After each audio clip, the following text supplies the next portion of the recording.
Well then, emptiness means essentially transience. That's the first thing it means.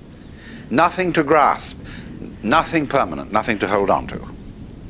But it means this with special reference to ideas of reality, ideas of God, ideas of the self, the Brahman, anything you like. What it means is that reality escapes all concepts. If you say there is a God, that's a concept. If you say there is no God, that's a concept. And Nagarjuna is saying that always your concepts will prove to be attempts to catch water in a sieve or wrap it up in a parcel. So he invented a method of teaching Buddhism which was an extension of the dialectic method that the Buddha himself first used. And this became the great way of studying, especially at the University of Nalanda, which has been re-established in modern times, but of course it was destroyed by the Muslims when they invaded India. The University of Nalanda, where the dialectic method of enlightenment was taught. The dialectic method is perfectly simple. It can be done with an individual student and a teacher, or with a group of students and a teacher.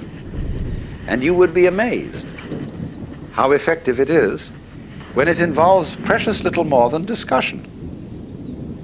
Some of you, no doubt, have attended tea groups, blab labs, in which people are there and they don't know quite why they're there, and there's some sort of a so-called resource person to disturb them. And after a while they get the most incredible emotions, and somebody tries to dominate the discussion of the group, say, and then the group kind of goes into the question of why he's trying to dominate it, and so on and so forth. Well, these were the original blab labs. And they have been repeated in modern times with the most startling effects. That is to say, the teacher gradually elicits from his participant students what are their basic premises of life.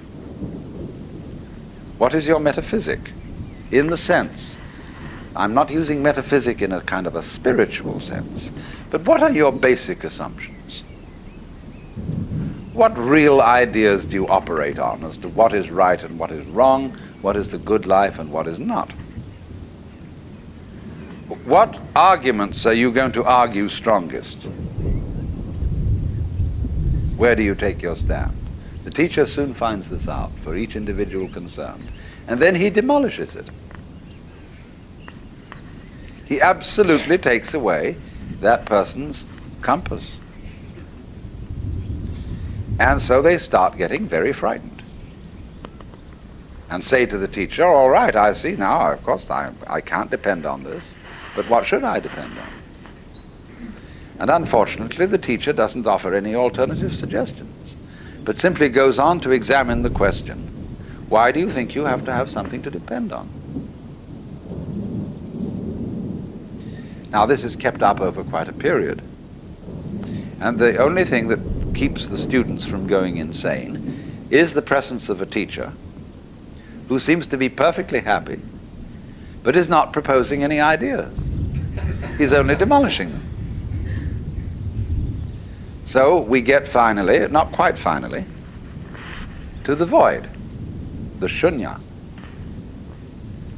And what then? When you get to the void, there is an enormous and unbelievable sense of relief. That's nirvana. Phew, as I gave a proper English translation of nirvana. Ah, great.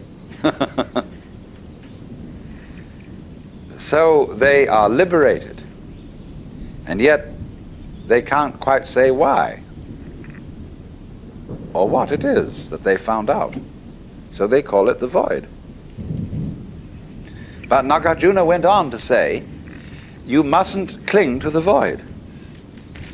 You have to void the void.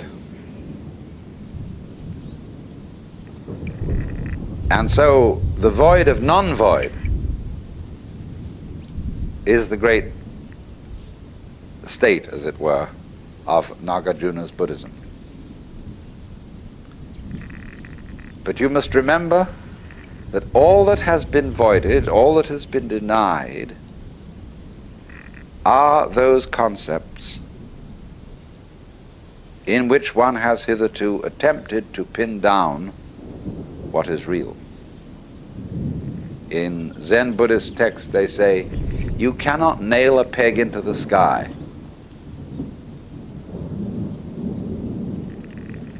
And so, to be a man of the sky, a man of the void, is also called a man not depending on anything. And when you're not hung on anything, you are the only thing that isn't hung on anything, which is the universe, which doesn't hang, you see. Where would it hang? It has no place to fall on, even though it may be dropping. There will never be the crash of it landing on concrete floor somewhere. But the reason for that is that it won't crash below because it doesn't hang above. And so there is a poem in Chinese which speaks of such a person as having above not a tile to cover the head, below not an inch of ground on which to stand. And you see, this which to people like us who are accustomed to rich imageries of the divine, the loving Father in heaven who has laid down the eternal laws, O Word of God incarnate, O wisdom from above, O truth unchanged, unchanging, O light of life and love, the wisdom which from the hallowed page, a lantern for our footsteps, shines out from age to age. See, so that's very nice. We feel we know where we are, and that it's all been written down, and that in heaven the Lord God is resplendent with glory, with all the colors of the rainbow, with all the saints and angels around and everything like that. So we feel that it's positive, that we've got a real rip-roaring, gutsy religion full of color and so on. But it doesn't work that way. So you see, all I'm trying to say is that the basic common sense about the nature of the world that is influencing most people in the United States today, the fully automatic model, is simply a myth. If you want to say that the idea of God the Father with his white beard on the golden throne is a myth, in the bad sense of the word myth, so is this other one. It's just as phony and has just as little to support it as being the true state of affairs. Why? And let's get this clear. If there is any such thing at all as intelligence and love and beauty, well, you found it in other people. In other words, it exists in us as human beings. And as I said, if it is there in us, it is symptomatic of the scheme of things. We are as symptomatic of the scheme of things as the apples are symptomatic of the apple tree or the rose of the rose bush.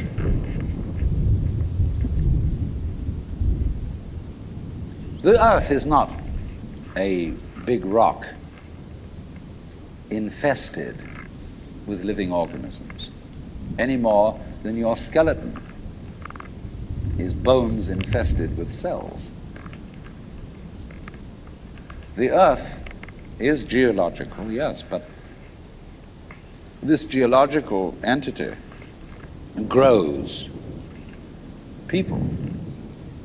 And our existence on the Earth is a symptom of the solar system and its balances, as much as the solar system in turn is a symptom of our galaxy.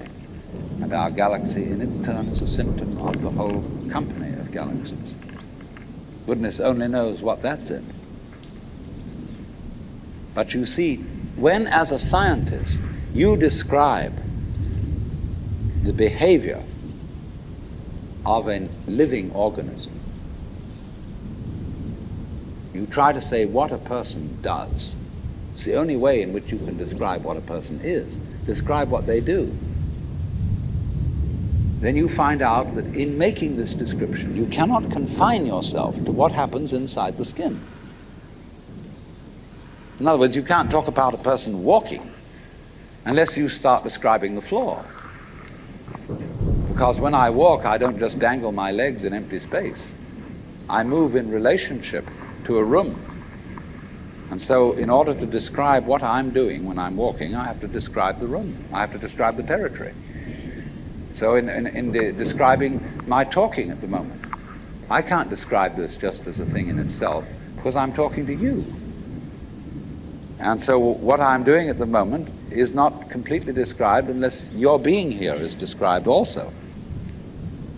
So if that is necessary, if in other words, in order to describe my behavior, I have to describe your behavior and the behavior of the environment, it means that we've really got one system of behavior. That what I am involves what you are. I don't know who I am unless I know who you are. And you don't know who you are unless you know who I am. There was a wise rabbi once said, if I am I because you are you, and you are you because I am I, then I am not I and you are not you. In other words, we are not separate. We define each other. We're all backs and fronts to each other. You know, you can't, for example, have two sticks. You lean two sticks against each other and they stand up because they support each other. Take one away and the other falls. They interdepend. And so in exactly that way, we and our environment and all of us and each other are interdependent systems. We know who we are in terms of other people. We all lock together. And this is again and again the serious scientific description of how things happen. And any good scientist knows, therefore, that what you call the external world is as much you as your own body. Your skin doesn't separate you from the world. It's a bridge through which the external world flows into you, and you flow into it. Just, for example, as a whirlpool in water, you could say because you have a skin, you have a definite shape, you have a definite form. All right? Here is a flow of water, and it suddenly does a whirlpool. And then it goes on. The whirlpool is a definite form, but no water stays put in it. The whirlpool is something the stream is doing. And exactly the same way, the whole universe is doing each one of us. And I see you today, and I recognize you tomorrow, just as I would recognize a whirlpool in a stream. I'd say, oh yes, I've seen that whirlpool before. It's just near so-and-so's house on the edge of the river, and it's always there. So in the same way, when I meet you tomorrow, I recognize you, you're the same whirlpool you were yesterday. But you're moving. The whole world is moving through you. All the cosmic rays, all the food you're eating, the stream of steaks and milk and eggs and everything is just flowing right through you. When you're wiggling the same way, the world is wiggling, the stream is wiggling you. But the problem is, you see, we haven't been taught to feel that way. The myths underlying our culture and underlying our common sense have not taught us to feel identical with the universe, but only parts of it, only in it, only confronting it, aliens. And we are, I think, quite urgently in need of coming to feel that we are the eternal universe, each one of us. Otherwise, we're going to go out of our heads. We're going to commit suicide, collectively, with courtesy of H-bombs. And, all right, supposing we do, well, that will be that, and there will be life making experiments on other galaxies. Maybe they'll find a better game. Some people will use a symbolism of the relationship of God to the universe, wherein God is, say, brilliant light, only somehow veiled, hiding underneath all these forms that you see as you look around you. So far, so good. But the truth is funnier than that. It is that you are looking right at the brilliant light now, that the experience you are having, which you call ordinary everyday consciousness, pretending you're not it, that experience is exactly the same thing as it. There's no difference at all. And when you find that out, you laugh yourself silly. That's the great discovery. In other words, when you really start to see things, and you look at an old paper cup, and you go into the nature of what it is to see, what vision is, or what smell is, or what touch is, you realize that that vision of the paper cup is the brilliant light of the cosmos. Nothing could be brighter. 10,000 suns couldn't be brighter. Only they are hidden in the sense that all the points of the infinite light are so tiny when you see them in the cup. They don't blow your eyes out. But it is actually, see, the source of all light is in the eye. If there were no eyes in this world, the sun would not be light. You evoke light out of the universe. In the same way, you, by virtue of having a soft skin, evoke hardness out of wood. Wood is only hard in relation to a soft skin. It's your eardrum that evokes noise out of the air. You, by being this organism, call into being the whole universe of light and color and hardness and heaviness and everything, you see? But in the mythology that we've sold ourselves on during the end of the 19th century, when people discovered how big the universe was, and that we live on a little planet in a solar system on the edge of a galaxy, which is a minor galaxy, everybody thought, we're really unimportant after all. God isn't there and doesn't love us, and nature doesn't give a damn. And we put ourselves down, you see? But actually, it's this little funny microbe, tiny thing, crawling on this little planet, that's way out somewhere, who has the ingenuity, by nature of this magnificent organic structure, to evoke the whole universe out of what would otherwise be mere quanta. There's jazz going on. But you see, this little ingenious organism is not merely some stranger in this. So the moment you start practicing yoga, or praying, or meditating, or indulging in some sort of spiritual cultivation, you are getting in your own way. The Buddha said, we suffer because we desire. If you can give up desire, you won't suffer. But he didn't say that as the last word. He said that as the opening step of a dialogue. Because if you say that to someone, they're going to come back after a while and say, yes, but I'm now desiring not to desire. And so the Buddha will answer, well, at last you're beginning to understand the point.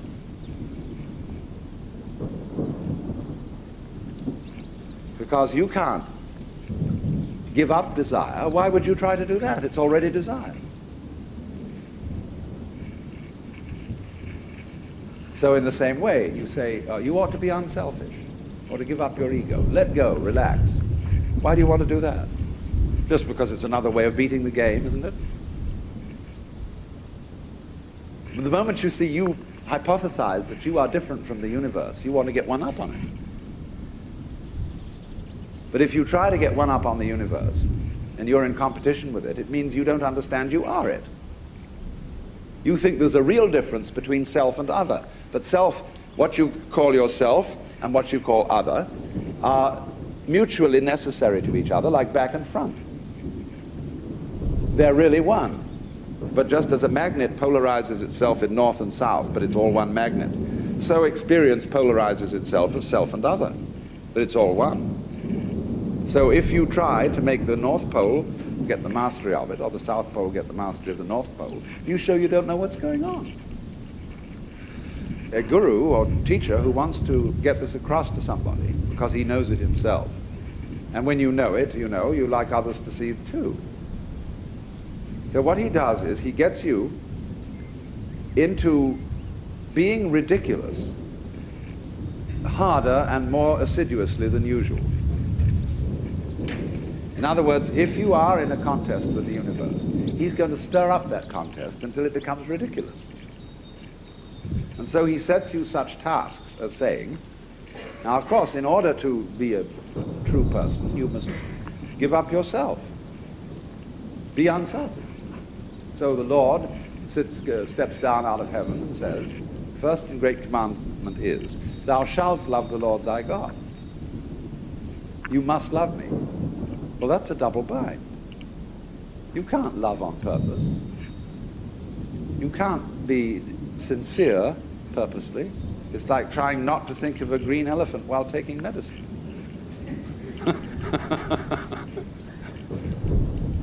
But if a person really tries to do it, so, you know, this is where Christianity is rigged. You should be very sorry for your sins. And though everybody knows they're not, but they think they ought to be, and so they go around trying to be penitent or trying to be humble. And they know the more assiduously they practice it, the phonier and phonier the whole thing gets. And so in this way, it's what it's called the technique of reductio ad absurdum. If you think you have a problem, you see, that you're an ego and that you're in difficulty, the answer that the Zen master makes to you is, show me your ego.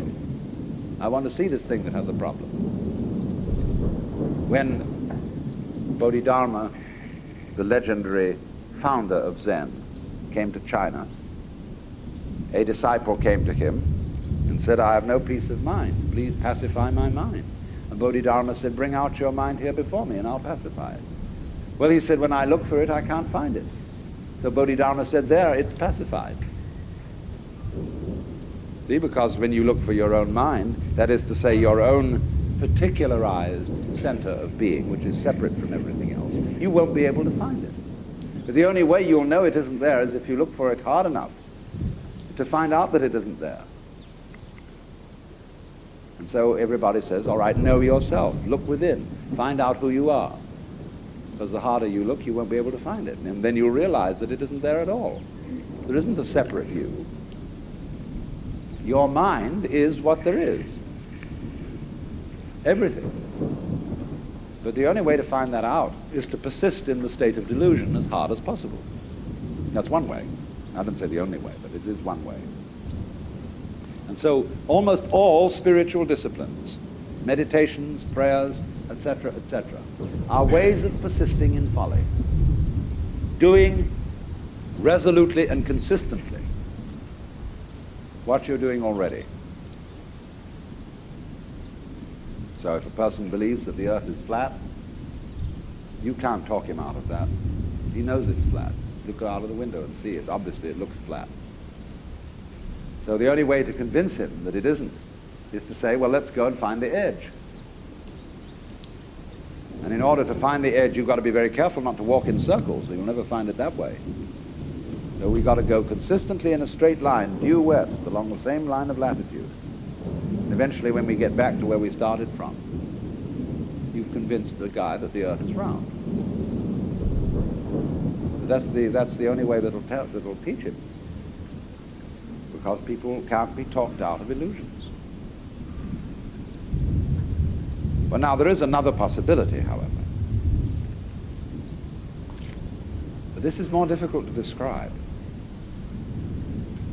To get into the unitive world underneath, underlying and supporting the everyday practical world, there have to be certain alterations in one's common sense. Now, there are certain ideas, and beyond these ideas, certain feelings that are difficult to get across, not because they're intellectually complicated, not at all because of that, but because they're unfamiliar. They're strange. We haven't been brought up to accommodate. In exactly the same way that in past times, people knew that the planets were supported in the sky because they were embedded in spheres of crystal. And if they weren't embedded in spheres of crystal, and of course you could see them because you could see through them, they would fall down on the Earth. And now when astronomers finally suggested that there were no crystal spheres, people felt unbelievably insecure. See? They had a terrible time assimilating this idea. Now, do you see what it involves to assimilate a really new idea? You have to do quite a flip. For example, there are some people whose number systems only account for quantities. 1, 2, 3, many. So they don't have any concept of 4 corners to a table. See, a table has many corners. And a pile of pebbles is, in that sense, equivalent in manyness to the 4 corners of the table. Now they have difficulty, you see, in beginning to assimilate the idea of counting through and numbering all those corners or all those pebbles. But we've done that. And so to us that is perfectly simple. But imagine the kind of mentality, the kind of person to whom that is not simple at all. Now, in exactly the same way, there is here what I'm trying to explain, a new idea that most people don't assimilate. And that is the idea of the total interdependence of everything in the world. The Buddhists in Japan call it Jiji-muge. Jiji-muge, between thing and thing, between event and event there is no block. And they represent this imagistically as a network. Imagine a multidimensional spider web covered in dew in the morning. And every single drop of dew on this web contains in it the reflections of all the other drops of dew. And of course, in turn, in every drop of dew that one drop reflects, there is the reflection of all the others again. And they use this image to represent the interdependence of everything in the world. In other words, if we give this dewdrop image, if we put it into a linguistic analogy, we would say this: words have meaning only in context. The meaning of any word depends upon the sentence or upon the paragraph in which it's found.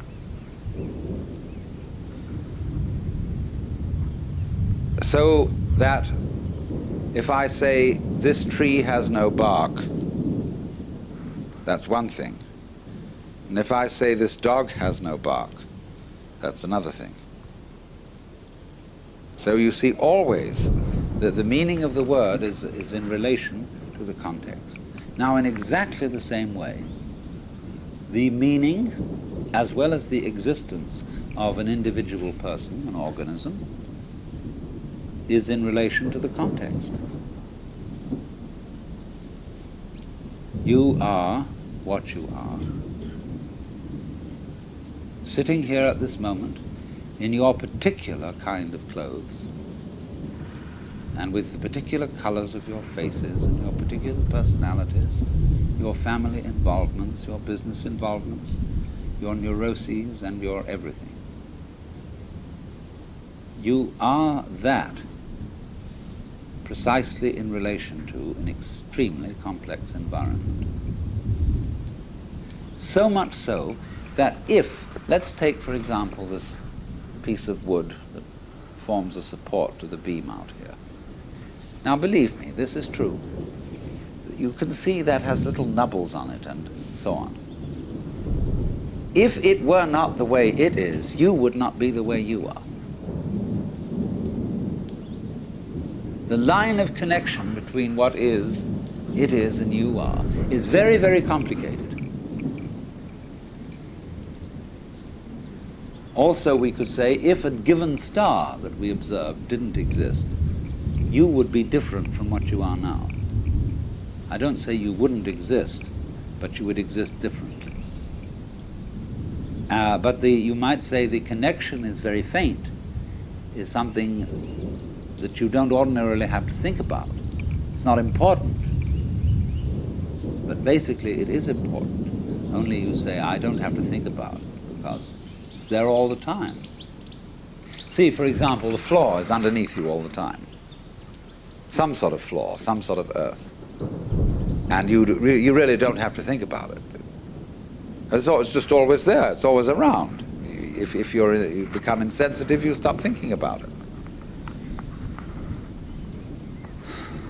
But there it is.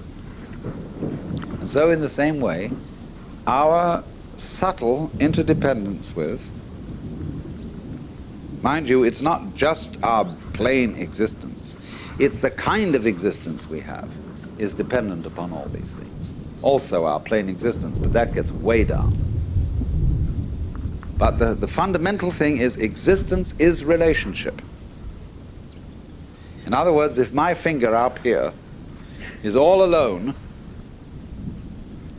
and the wind doesn't move and nothing touches it, it stops knowing that it's there. But if something comes along and does, immediately it's aware that it's there. So,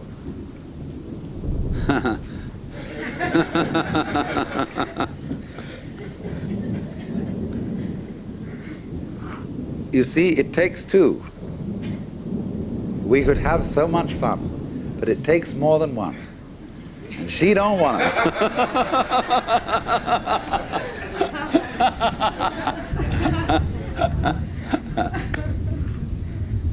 But in this way, you see, what we call duality, you can see, can't you, how duality is fundamental. It takes two. But all really humane people admit that they're rascals. That's, you see, on the side of the not respectable, the selfish.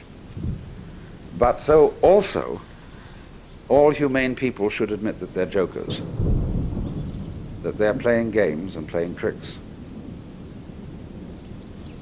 That I am doing it on you. I am most ready to admit this. I hoaxed you all into coming here to tell you what?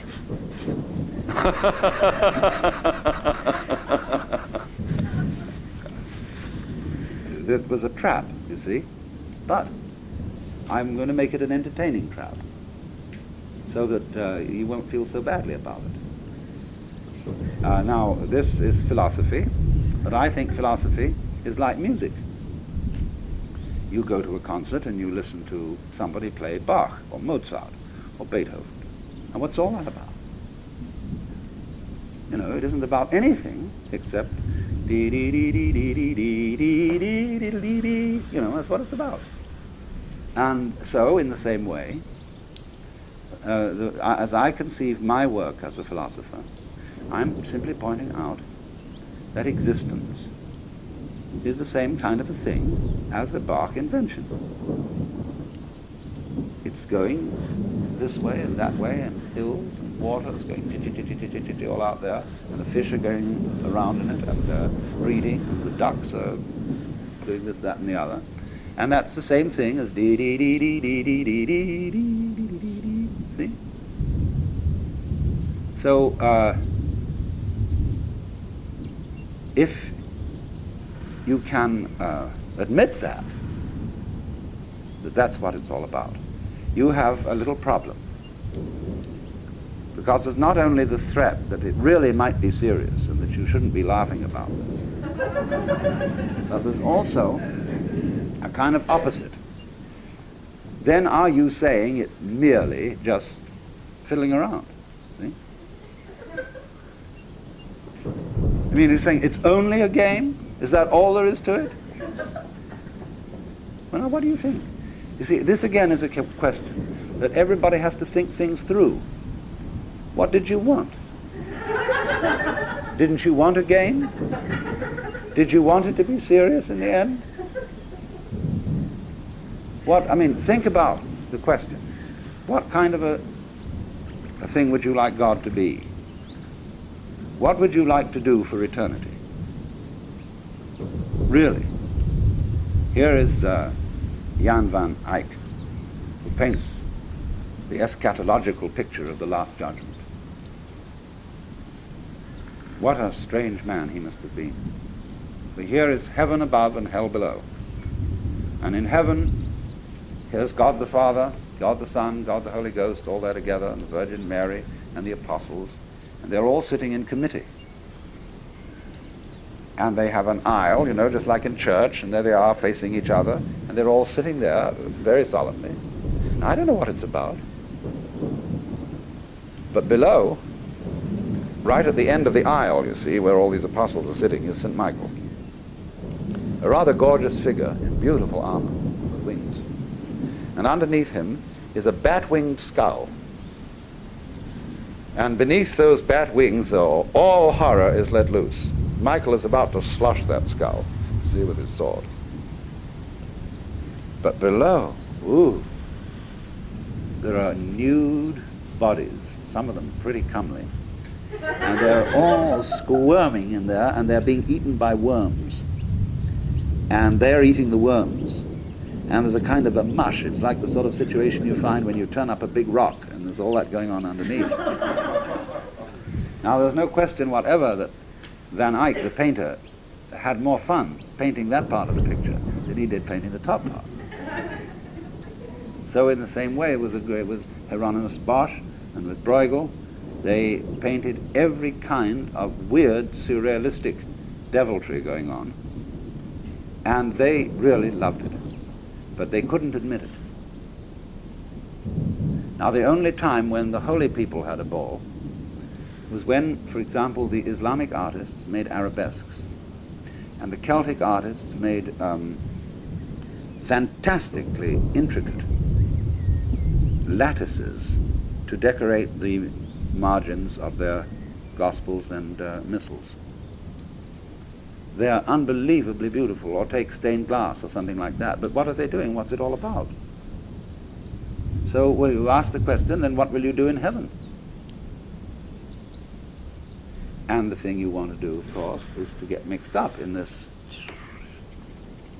little, see, like, it's like the musician. He likes to take a melody, and he likes to put another melody that fits in with it, and another one that fits in with both, and then a fourth one, and arrange them together, and he invents an instrument like an organ that he plays with two hands. Then he adds foot pedals so that he can play with his 2 feet. And he get this hand doing one rhythm, this doing another, this doing another, and this doing another.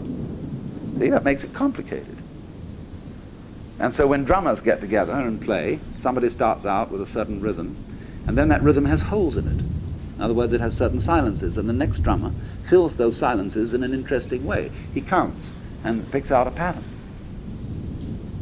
And what do you imagine DNA is? The basic form of biological existence. Now, DNA is like a necklace, like Charlotte's wearing, with different kinds of beads in it. And according to the order and the way those beads are arranged, so you get genes, and so you get the particular form of life that emerges from those genes. So what we're doing, basic down, way down, is saying, she loves me, she don't, she'll have me, she won't, she would if she could, but she can't, you see? Or, Tinker, Tailor, Solar, Savior, Rich Man, Poor Man, Beggar Man, Thief. Well, this is the way life is going on. And as a result comes all this, you see? Question is then, you see, in your heart of hearts, you can take the attitude that all this is terrible, or that it's dreadfully serious. You see, you can play comedies, you can play tragedies, farces, histories and romances and all that kind of thing, and you can take these various attitudes to it. But if you are awakened, and as it were, you've been let into the secret, which is what we've been talking about, see? As the web is also the curtain, you know, the veil. The veil which hides the face of God from the angels, you see. There's always this veil. That's why we like the striptease. Because there's an implication of this. You should never give the show completely away. There always should be a little bit of a veil left, you see. There always is. Because even if you find the striptease artist gets completely naked, there's really something hidden. What's the motivation? What sort of a person is she? Would I really like to embrace her? Or would she have bad breath? No? Or something. And you never really know. You never really get to the bottom. That's why everybody, all men poets, say that women are basically mysterious. And they ought to be. So are men basically mysterious, from women's point of view. Although they play that they're not. See, this is the way it goes. Men are supposed to be very open. And they say, well, of a certain situation, this is the way it is. After all, it's perfectly rational. It's a matter of practical affairs. And women say, well, they say, I'm not quite as articulate as you are, but I know there's something you've left out, but I can't explain it. And by this means, everything is kept going. So now then, this sensation of the happening is basic to all we want to explore. With that in mind, we can go on now to the question of pain and our so-called reactions to it. And once again you will see that the problem as posed immediately sets up the duality of the pain and the one who suffers it, the one who offers resistance. And therefore, reasoning from that, you could quite easily see that a great deal of the energy of pain is derived from the resistance offered to it.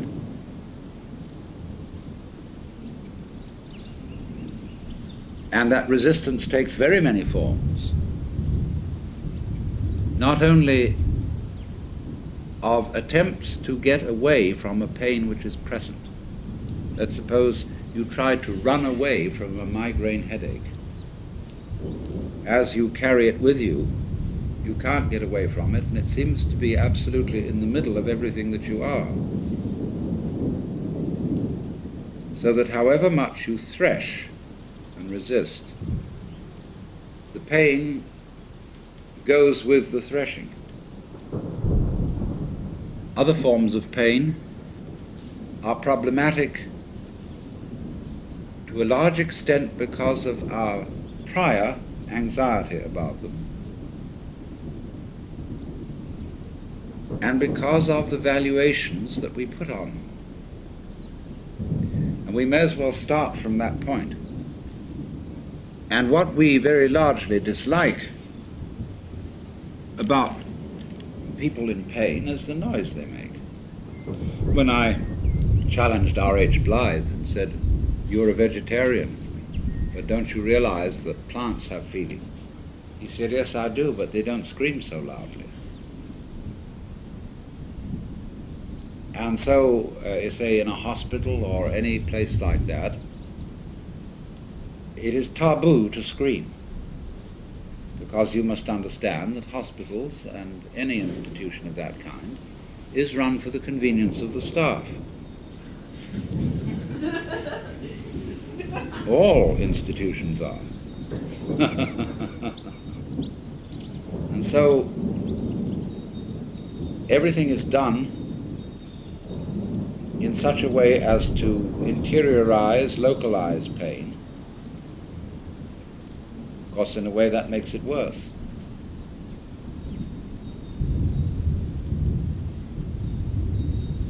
So we have a big social problem, fundamental, right from the beginning, about our reaction to anything painful. And these are very odd things. Let's take, for example, when a child has eaten something that doesn't agree with it and it vomits. Now, you well know that when you've got a bad stomach, that vomiting is a very pleasant release from that. But because when Mama sees the vomit, or somebody else does, they say, ugh, you are taught that doing it is socially unacceptable, and therefore people suppress vomiting and learn from their parents that it's nasty, just as they learn that excrement is nasty, and just as they learn to worry about disease and death.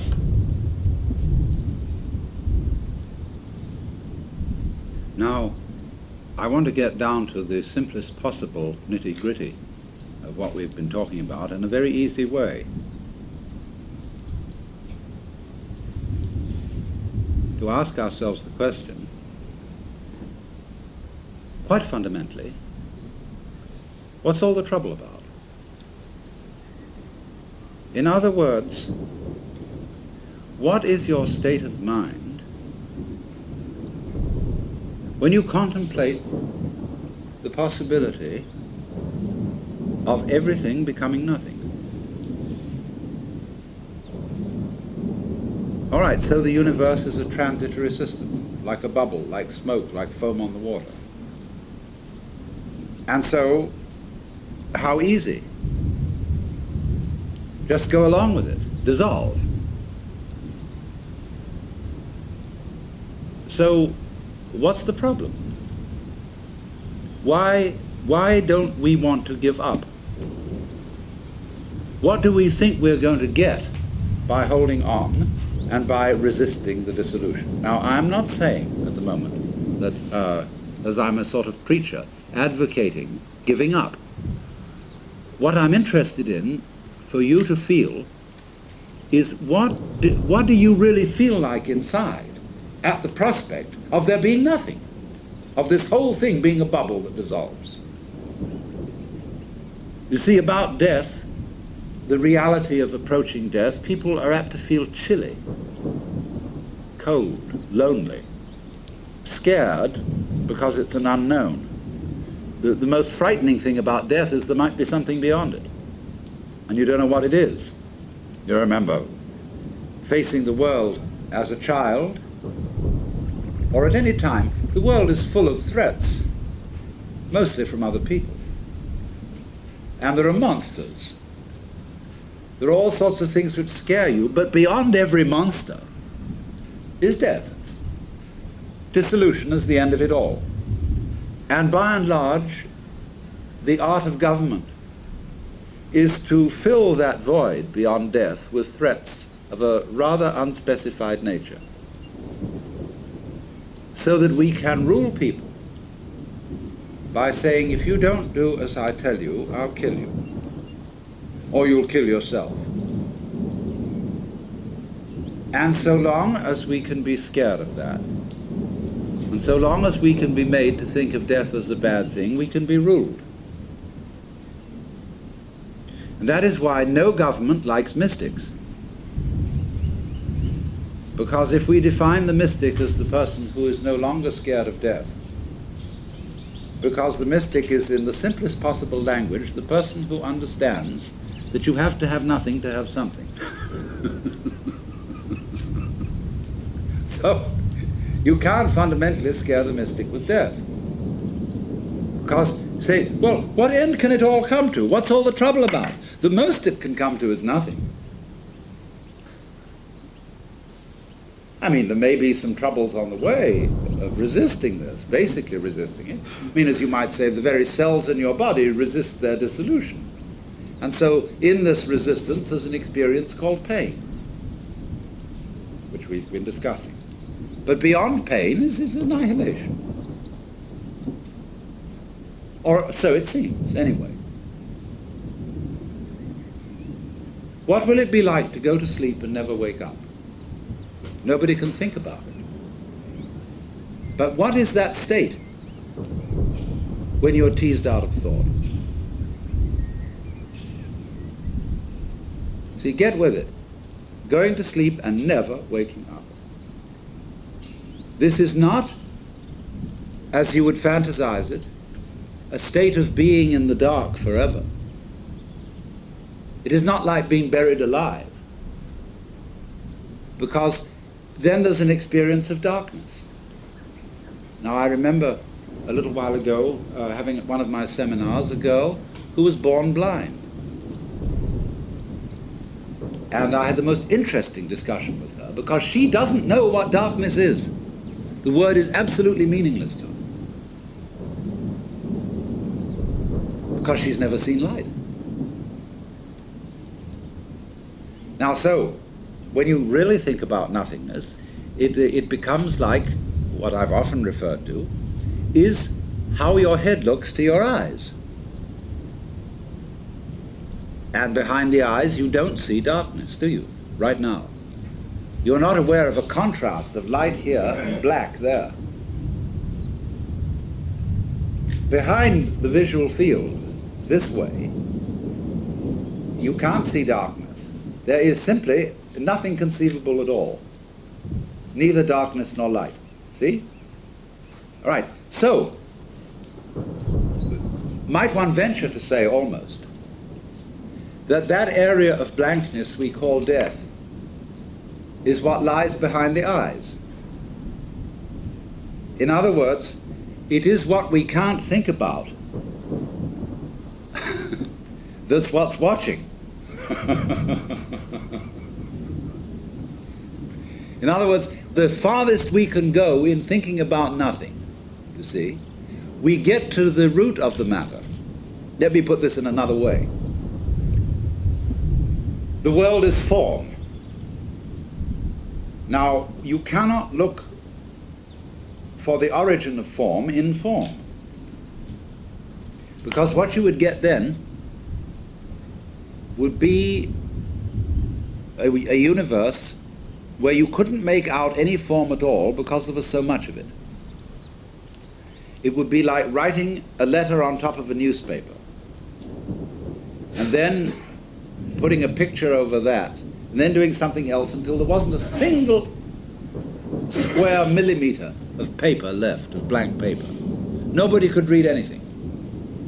But one can read, one can see form, one can see the world, simply because there's always emptiness behind it. So you see, in this way, emptiness being the mother of form. And you can always say, yes, only the form is there, that's all that's real.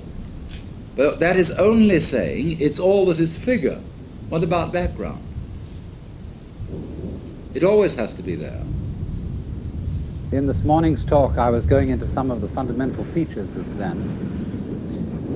And today I want to concentrate on that aspect of Zen practice, which is called in Chinese Mo Che Chu, or going straight ahead. A master who was once asked, what is the Tao, the way, replied, walk on. Actually, go. As we say, go man, go. Go, go. And it is this aspect of Zen which is what is truly understood by detachment, or having a mind that isn't sticky and that isn't stopped at any point in its whole working. To be stopped at a certain point is what is called having a doubt, as when one fumbles or wobbles or hesitates about something, trying to find the right solution for the circumstances by thinking it out in a situation where there really is no time to think it out. So that when a Zen teacher asks his disciple a question, he expects an immediate answer, as it were, without thought or premeditation. They speak in Zen, they use a phrase, to have a mind of no deliberation. And they also speak of a kind of person, a man who doesn't depend on anything. That is to say, on a formula, on a theory, on a belief to govern his action. And this person who doesn't stick anywhere is like Dante's image at the end of the Paradiso, where he says in the presence of the vision of God, "But my volition now and my desires were moved as a wheel revolving evenly by love that moves the sun and other stars." And the image of the wheel, which is not too tight on its axle and not too loose, that is really with the axle, is the Zen principle of not being attached, not being sticky. It's very difficult for us to function in that way because we've been brought up to believe that there are two sides to ourselves.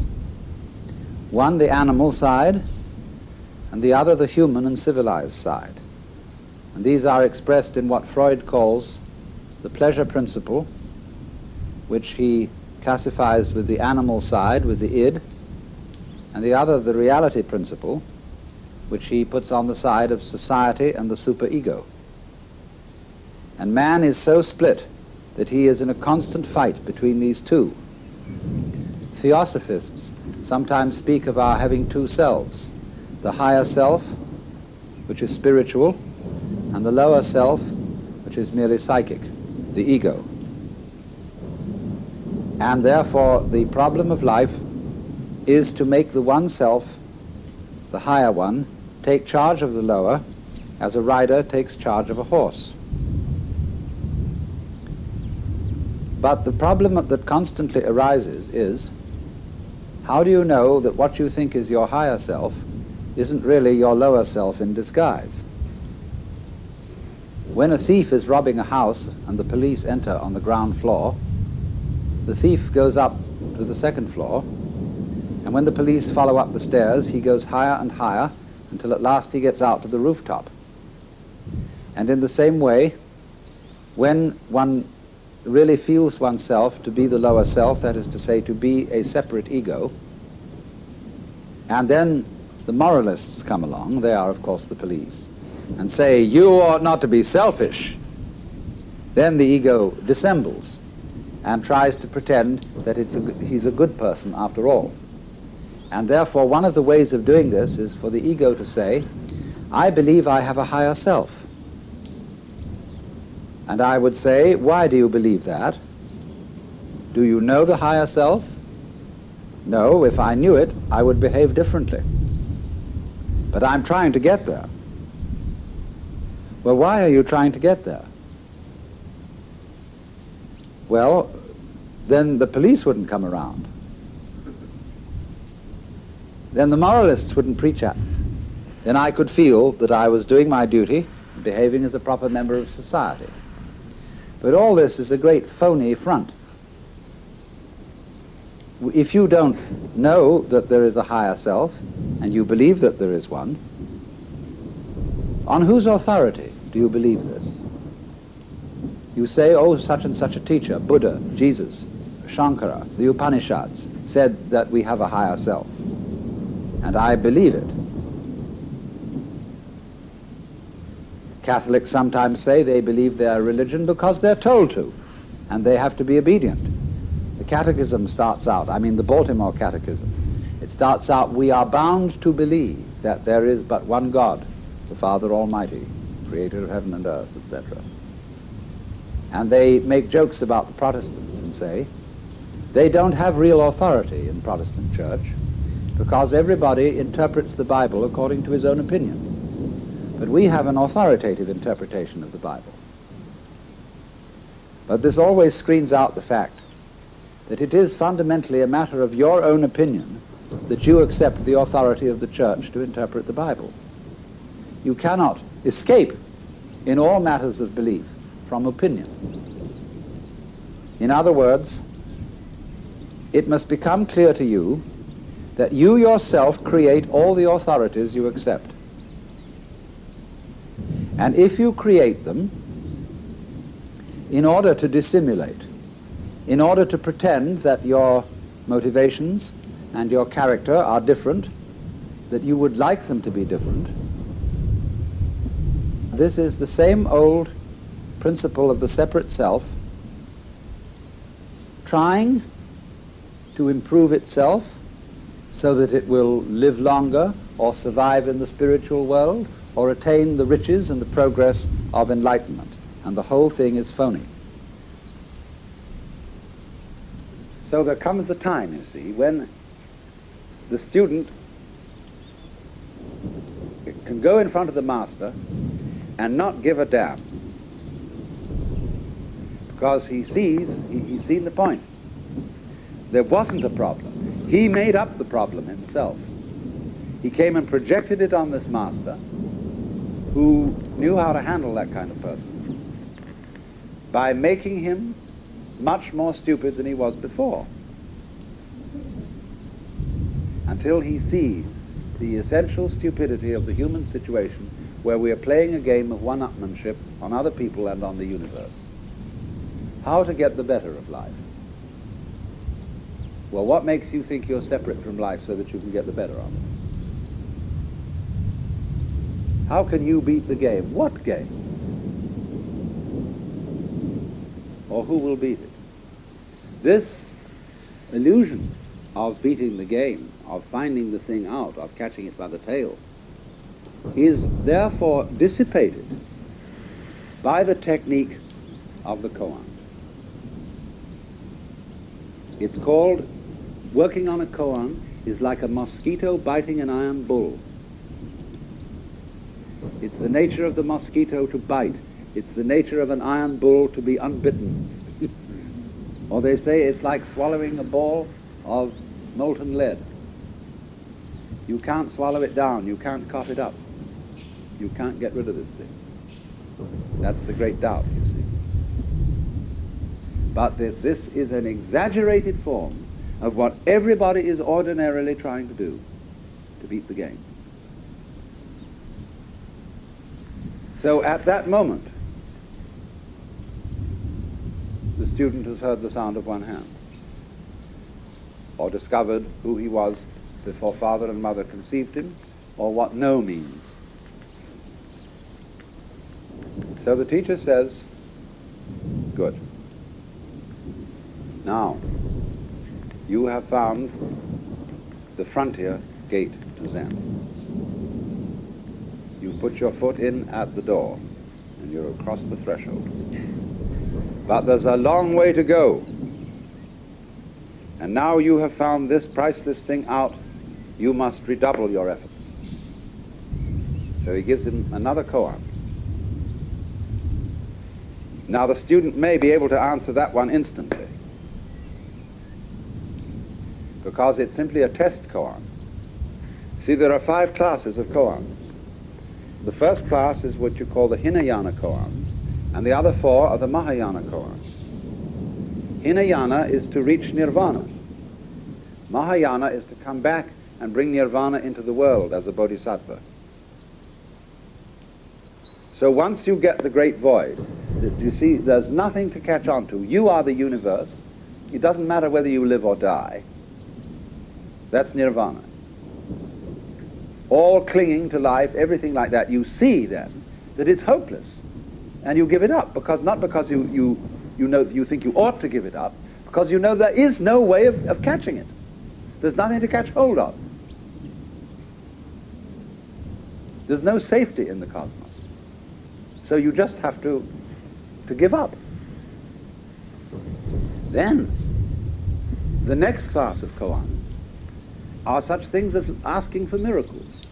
In that class comes, take the 4 divisions of Tokyo out of your sleeve, or stop the booming of a distant bell, blow out a candle in Timbuktu. But as they go on in various ways, they are concerned with all kinds of problems and how Zen understanding deals with those problems, until we get in the end to the study of morality and rules of social and monastic life. That's the last thing, and the Zen way of understanding it. Now, this takes very, very differing periods of time. Some people get through in as little as 10 years, the whole thing. There is a very brilliant Westerner by the name of Walter Novick, who has just about completed the whole thing. And he's a musician, a pianist, and he'll come back to this country as the first accredited Zen master of the West. And he'll set up his little sodo on a farm and wait and see what happens. The day of graduation comes, and then everybody turns out, and there's a great hullabaloo, and they salute the departing monk, and he goes out. He may just become a layman, as I said, or become a temple priest, or he may be himself a roshi. The basic form of the cosmic game, according to the Hindu view, is the game of hide and seek. Or you might call it the game of lost and found. Or again, now you see it, now you don't. In examining the nature of vibration, we find a very peculiar thing. If you represent vibration as a wave motion, you will notice that there is no such manifestation as half a wave. We do not find in nature crests without troughs or troughs without crests. No sound is produced unless there is both. Both the beat, as it were, and the interval between. Now, this wave phenomenon is happening on ever so many scales. There is the very, very fast wave of light, the slower wave of sound. Then there are all sorts of other wave processes. The beat of the heart, the rhythm of the breath, waking and sleeping, the peak of human life from birth to maturity and down again to death. And the slower the wave goes, the more difficult it is to see that the crest and the trough are inseparable. So that we become persuaded in the game of hide and seek that it is possible for the trough to go down and down and down forever and never rise again into a crest. Forgetting that trough implies crest just as crest implies trough. There is no such thing, you see, as pure sound. Sound is sound silence. Light is light darkness. light is pulsation, and between every light pulse there's the dark pulse. And so the Hindu image is that the self eternally plays a game of hide and seek with itself. Hindus calculate time in kalpa units. And the kalpa is 4,320,000 years. And so they say that for a period of a kalpa, the worlds are manifested, or any particular universe, not all universes, but let's say any particular galaxy or whatever it may be, world order of some kind. Don't take this too literally. Don't take these figures as being some sort of divine revelation as to making predictions and prophecies. They're symbolic figures. So, for one kalpa, the world is manifested, and that period is called in Sanskrit a manvantara. And during that time, the Brahman plays hide. And it hides in all of us, pretending that it's us. And then at the end of the kalpa, there comes the period called pralaya. And that also is a kalpa long. And in that period, the Brahman, as it were, comes out of the act and returns to itself in peace and bliss. This is a very logical idea. What would you do if you were God? Isn't the whole fun of things, as every child knows, to go on adventures, to make believe, to create illusions, that is to say patterns? And so, for some ways of talking in Hindu thought, this world is the dream of the Godhead. The Godhead is, of course, represented as in a way two-faced. With one face, he dreams and is absorbed in the dream world. With the other face, he is liberated. In other words, what you have to understand correctly is that from the standpoint of the self, the supreme self, the pralaya and the manvantara are simultaneous. But put into mythological form for human consumption, they are represented as being in sequence, following each other. But they really happen at the same time. So that one doesn't realize union with the self after death, later than a certain time. All references to the hereafter should correctly be understood as the herein, as a domain deeper than egocentric consciousness. That is to say, when you get down to the bottom of the egocentric consciousness, you get to its limit, which is figuratively its death. Then you go on inwards, the self deeper than the conscious attention. And in that way, you go inwards to eternity. You don't go onwards to eternity. To go onwards is to find only time and time and time and more time and more time, in which things go round and round and round forever. But to go in is to go to eternity. But in the ordinary way, when we're talking about this graphically and vividly, in imagistic terms, we can talk about the everlasting game of hide and seek, which the self plays with itself. It forgets who it is and then creeps up behind itself and says, "Boo!" And that's a great thrill. It pretends that things are getting serious, just as a great actor on the stage.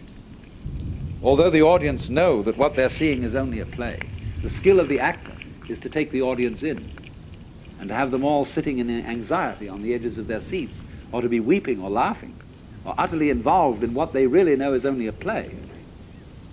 So you would imagine that if there were a very great actor with absolutely superb technique, he would take himself in. And he, you see, would feel that the play was real. Well, that's their idea. of what we're doing here and now. We are all the Brahman, acting our own parts, being human, playing the human game so beautifully that he is enchanted. You see what enchanted means? Under the influence of a chant, hypnotized, spellbound, fascinated, and that fascination is Maya. In Hindu traditions, the realization of who you really are is called basically sadhana. And sadhana means the discipline, the way of life that it's necessary to follow in order to escape from the illusion that you are merely an skin-encapsulated ego. And sadhana comprises yoga, from the root yug, which means to join. And so from that, in Latin, we get jungere, to join, and in English, junction, and also yoke. And junction is also the word union, you see. All this derives from the Sanskrit root, yug. A yoke is also a discipline. When you yoke oxen, that is a kind of a discipline. Now, strictly speaking, in the very strictest sense, yoga means the state of union, the state in which the individual self, what is called the Jivatman. Jivatman is approximately translatable as ego. Jivatman finds that it is ultimately Atman, which equals Brahman, the Supreme Self. So yoga is the state. The strictest meaning of yoga is the state of union, and a yogi means one who has realized that union. But we find that the word is not normally used in that way, in that strict sense.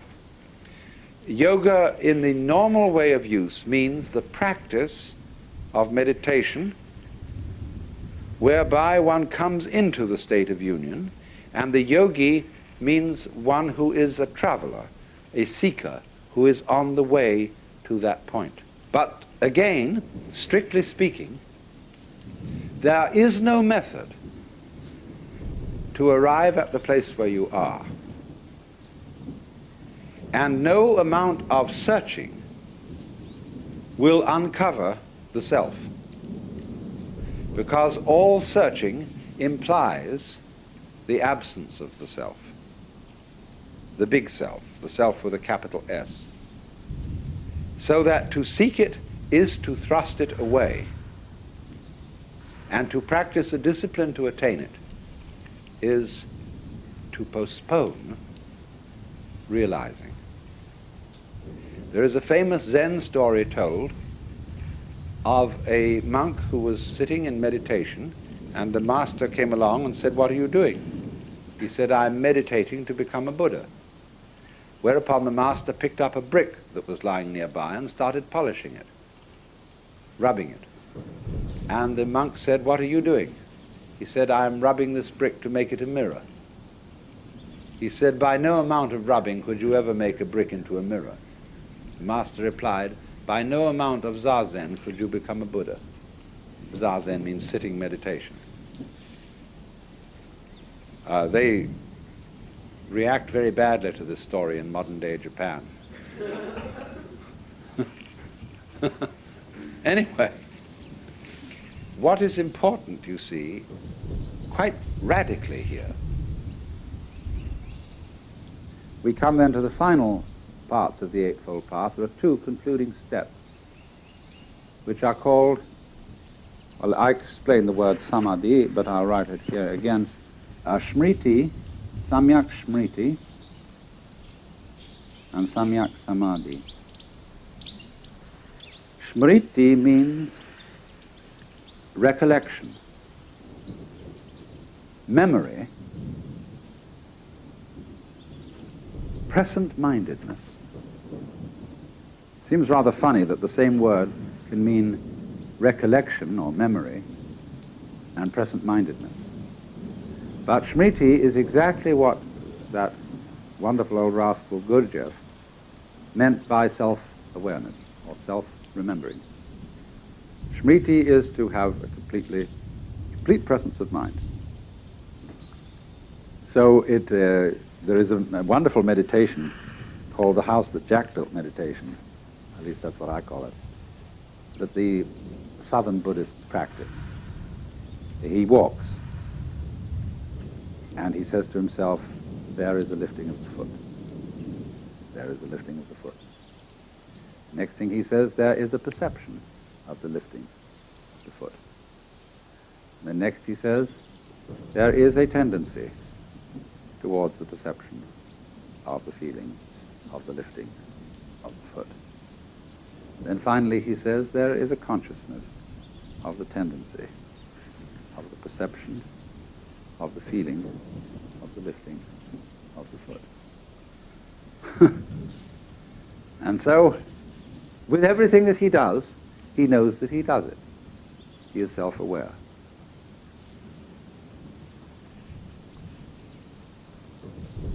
This is tricky.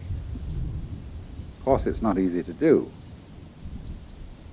But as you practice this, I'm going to let the cat out of the bag, which I suppose I shouldn't do. But you will find that there are so many things to be aware of at any given moment in what you're doing that at best you only ever pick out one or two of them. That's the first thing you find out. Ordinary conscious awareness is seeing the world with blinkers on. As we say, you can think only of one thing at a time. That's because ordinary consciousness is narrowed consciousness. That's being narrow-minded in the true sense of the word. Looking at things that way. Then you find out that, as in the course of going around, being aware of what you're doing all the time, what are you doing when you remember? Or when you think about the future? I am aware that I am remembering. I am aware that I am thinking about the future. But you see, what eventually happens is you discover that there isn't any way of being absent-minded. All thoughts are in the present and of the present. And when you discover that, you approach samadhi. Samadhi is the complete state, the fulfilled state of mind. And you will find many, many different ideas among the sects of Buddhists and Hindus as to what samadhi is.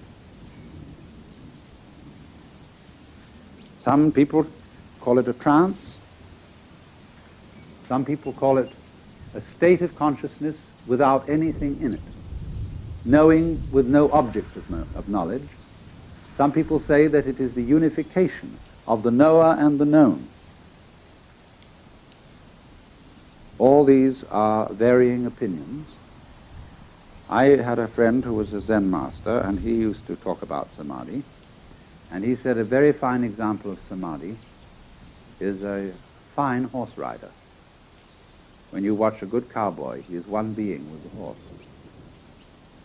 So an excellent driver in a car makes the car his own body, and he absolutely is with it. So also a fine pair of dancers. They don't have to shove each other to get one to do what the other wants him or her to do. They have a way of understanding each other, of moving together as if they were Siamese twins. That's samadhi on the physical, ordinary, everyday level. The samadhi of which Buddha speaks is the state which is, as it were, the gateway to nirvana, the state in which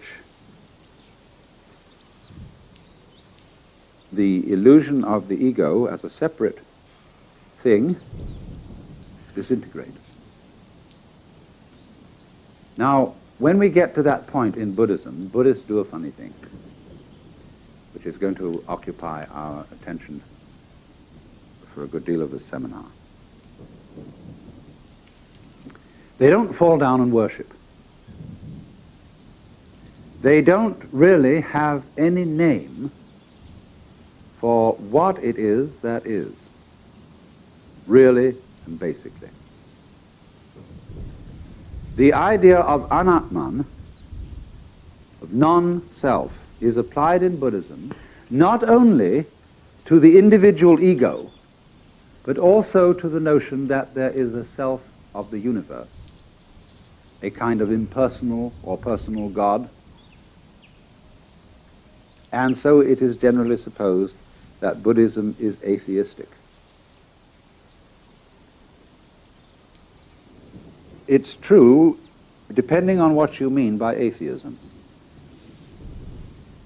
Common or garden atheism is a form of belief. Namely, that I believe there is no God. The atheist positively denies the existence of any God. All right. Now, there is such an atheist, if you put a dash between the a and theist, or speak about something called an atheos. Theos in Greek means God. But what is a non-God? A non-God is an inconceivable something or other. I love the story about a debate in the Houses of Parliament in England when, as you know, the Church of England is established and therefore under the control of the government. And the high ecclesiastics had petitioned Parliament to let them have a new prayer book. And somebody got up and said, it's perfectly ridiculous that Parliament should decide upon this because, as we well know, there are quite a number of atheists in these benches.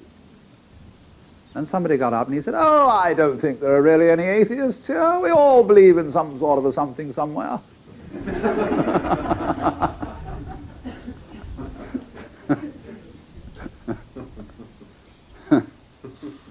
Now, again, of course, it isn't that some Buddhism believes in some sort of a something somewhere, and that is to say in vagueness.